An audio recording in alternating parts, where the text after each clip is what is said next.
Thank you very much, Chair. I'm very happy to be here. It's not an easy situation here in Warsaw and across Europe as a whole. I work for Eurochambers, and I'm representing them as the Deputy Chief Executive Officer today. And of course, the European Chamber of Commerce Network is hearing about how this situation is affecting the business community across the whole of the European Union and the broader European economy.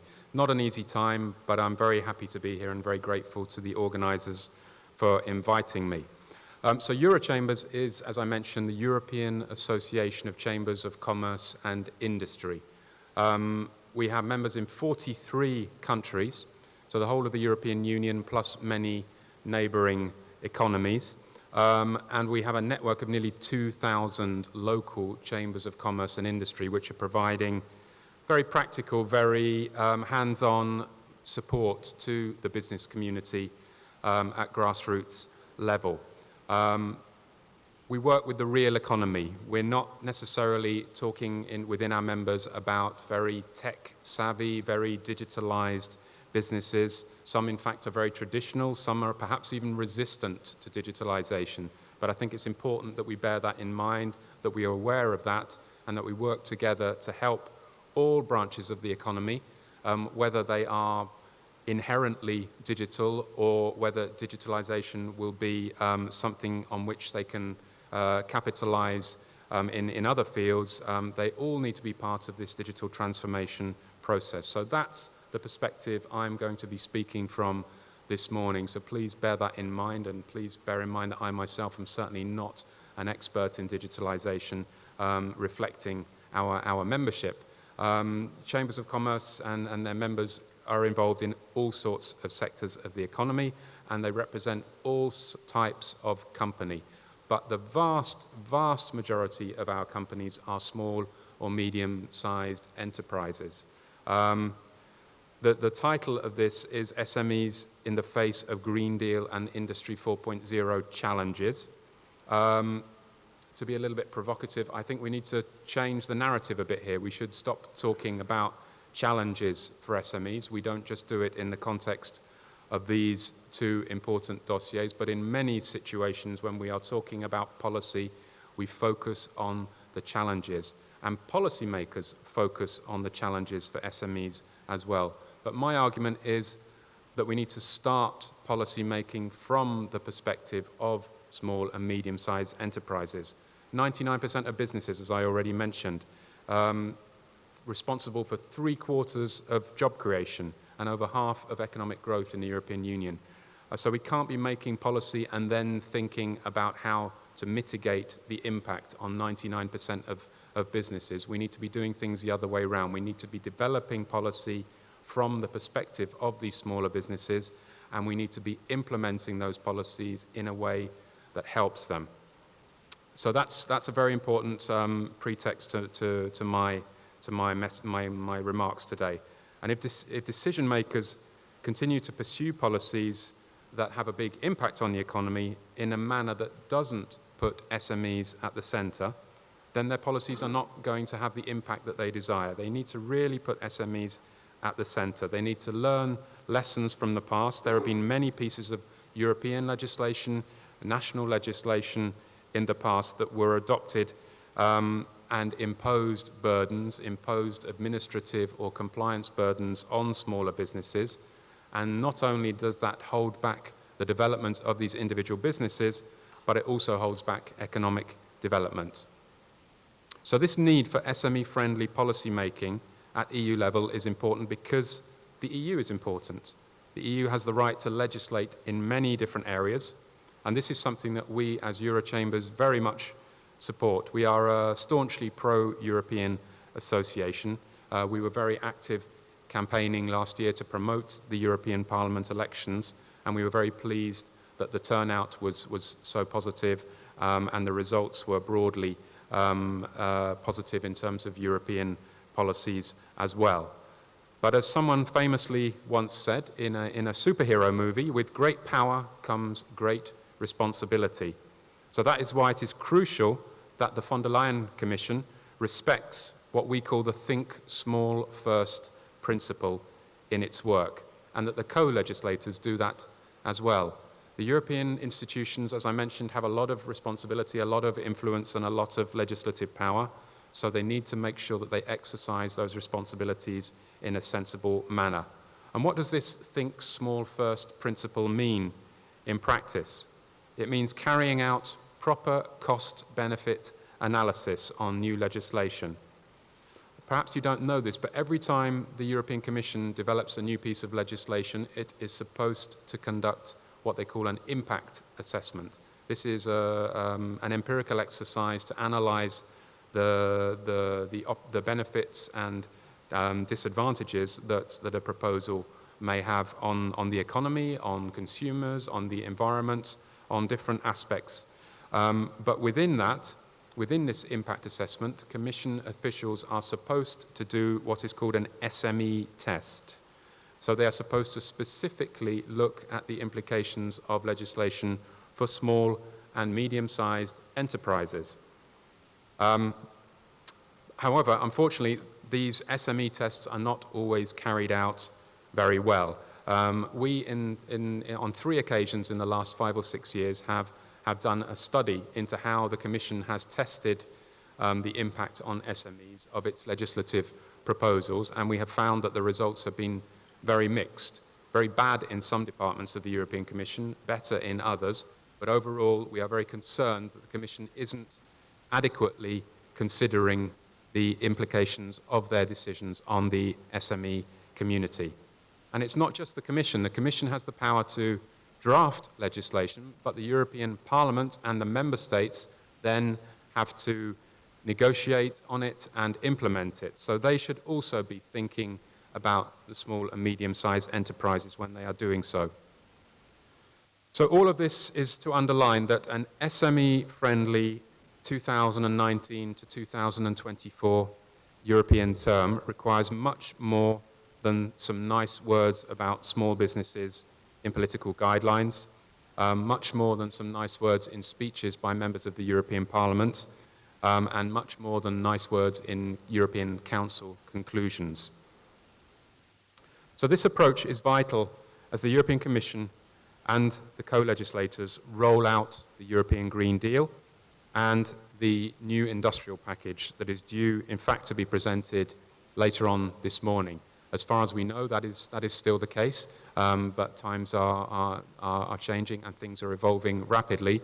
But at about midday today, Vice Presidents Vestager and Dombrovskis and Commissioner Breton are due to present the new industrial package, and SMEs must be at the center of these policy approaches that are being adopted. The Green Deal, which came out in December, tackles monumental issues. We're talking about enshrining the goal of climate neutrality in EU law, which means that the zero carbon emissions goal will be central to European policy making for the next 3 decades. We're talking about more ambitious greenhouse gas targets, which are going to be tabled, and also more ambitious renewables targets. Decarbonisation efforts will extend beyond just the production of electricity to manufacturing, to transport, and to other sectors. And of course, EU carbon taxes are on the table as well to protect European producers from competition from less climate ambitious countries. This all sounds very big, very macro and geopolitical for small and medium-sized enterprises, but no, this will impact on millions of businesses of all sizes and across all sectors of the European economy.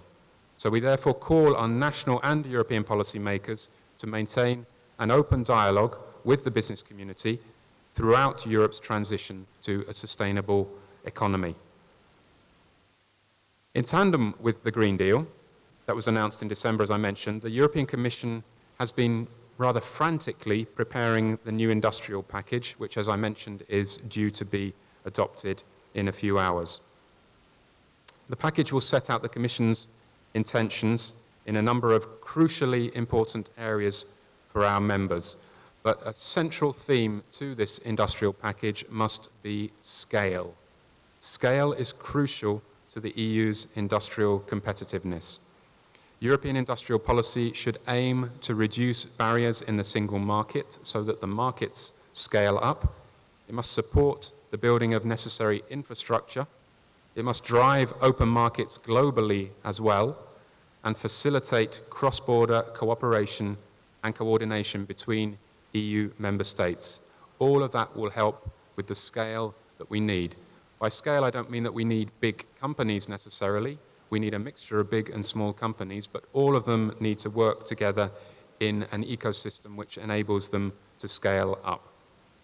The industrial package will consist of communications on three separate aspects: sustainable industry, digitalized industry, and globally competitive industry. So those are all very important aspects for the Chamber community and our members. And then in parallel to the industrial package, because the industrial package contains an industrial strategy, a single market communication, and a further document, which I will mention in a moment.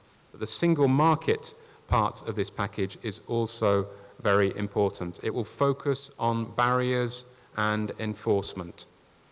The single market has removed many barriers between member states, but unfortunately many still remain, and it is often smaller businesses which are most affected by these remaining barriers.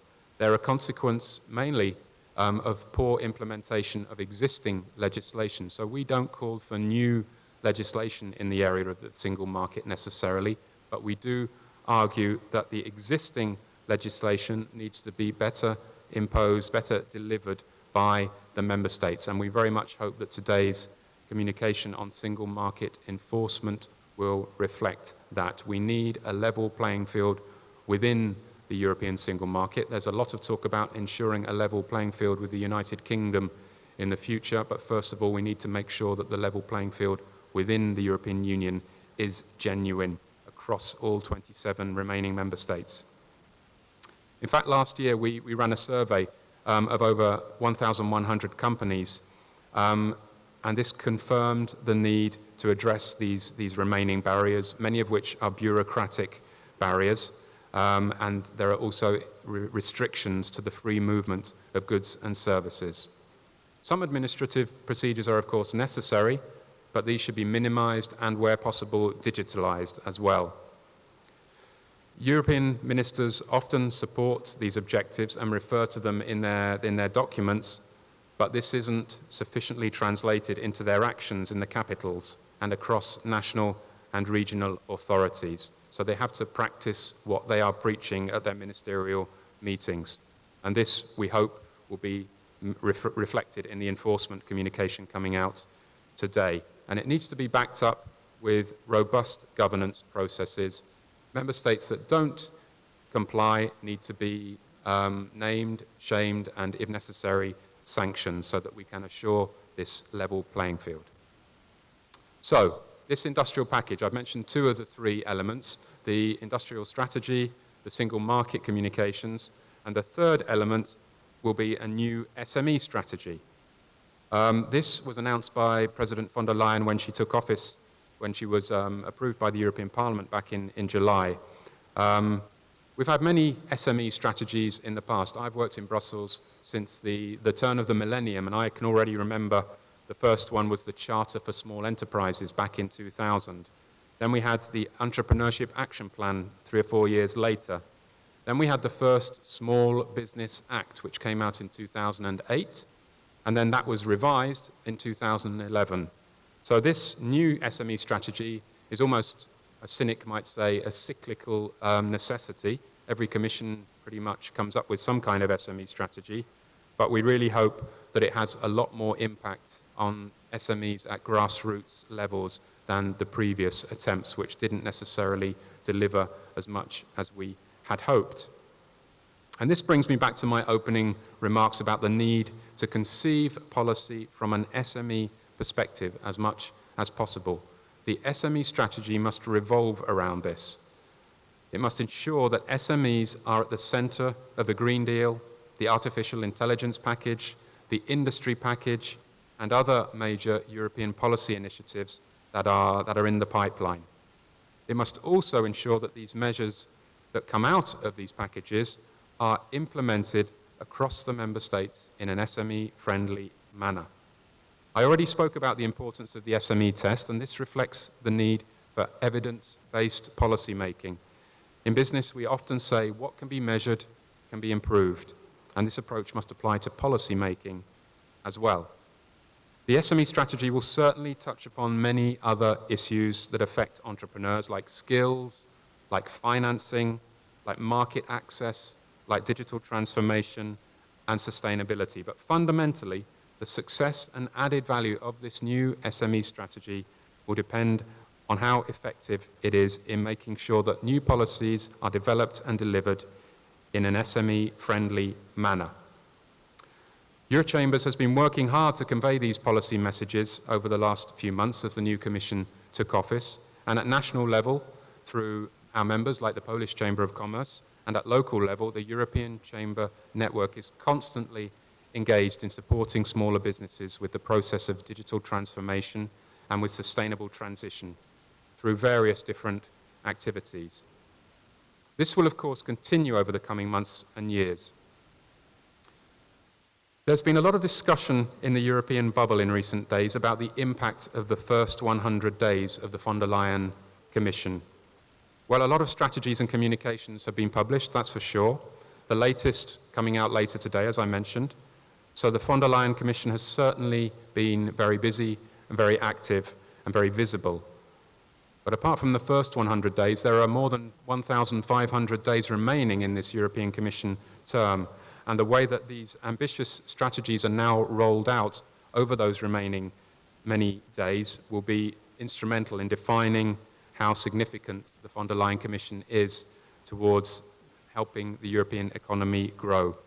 We must all work together to ensure that our 20 million plus small and medium-sized enterprises are given the conditions and the empowerment to contribute to this process and to drive the European economy forward. Thank you very much.